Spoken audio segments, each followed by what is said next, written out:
وەرە باخوا هەلا هەمومان بەردەڕەشمان هەم بکردیە ئەو ڕێزەمان نەکردی وەرە بەو ڕێزە دەچنە خوارێتەکە ساڵی تەبەن ساڵی 2021 بەڕاستی ساڵێکی پڕ لە نەهامەتی و ناخۆشی بۆ گەلی کورد بەهۆی قەیرانی دارایی و نەهاتنی موچە بۆ فەرمانبەران و زۆر کێشەی تر هیوادارم ساڵی داهاتوو ببێتە ساڵی مایی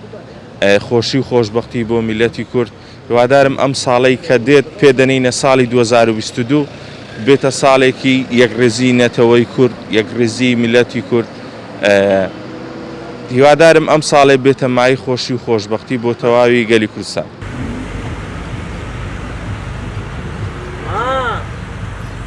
لە ساڵی 2021 زۆر بەخۆشی بەڕێوە چوو بەڵام لە کۆتاییەکەیدا هەندێک شەهیدماندا کە داعش سەری هەڵداوە ئەو مەحاشی کارمەندانی دام دەستگای حکومەتیش بەو دیایی وا دەڵێن ئەو مەحاشەش نادرێت هیوادارین ئینشاءڵڵا ئەگە ساڵی داهاتوودا ئەو کێشە و گرفتانی بە دوایی نەمینێت کۆرۆنەکە نەمینێت شەڕی داعشەکە نەمینێت خەڵکەکانمان سەرفراز بن و ئەو لافاوەی هەولێریش ڕاستی کاریگەری زۆری هەبوو هیوادارین ئەو کێشە و گرفتەکانی مەجرا و ناو شار و دام و دەستگاکانم و کێشەکان چارەسەر بکرێت سپاسیان دەکەین و ئینشاءڵڵا ئەو کەم کوردیانە نەمینێت باشە.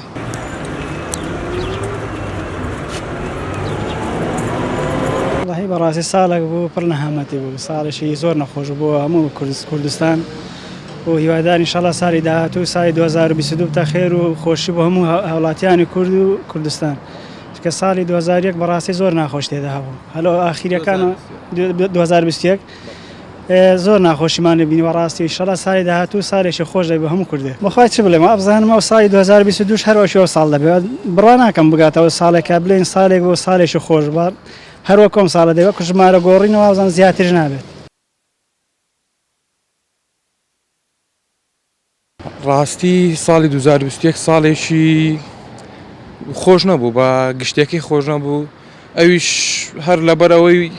کە نەخۆشی کۆڕۆنا کۆتایی نهاتە بوو ئەو نەخۆشیە بەردەوام بوو کە لە ساڵی 2021 هات ساڵی 2022 بێبەش نەبوو لە نەخۆشیە هەرچەندە ڤاکسین لەو ساڵەدا دۆزرایەوە و خەڵکیشی زۆر ڤاکسینی دانا بەڵام هەر بۆ خەڵکەکە بەگشتی خۆش نەبوو لە ڕووی داراییەوەش بۆ کوردستان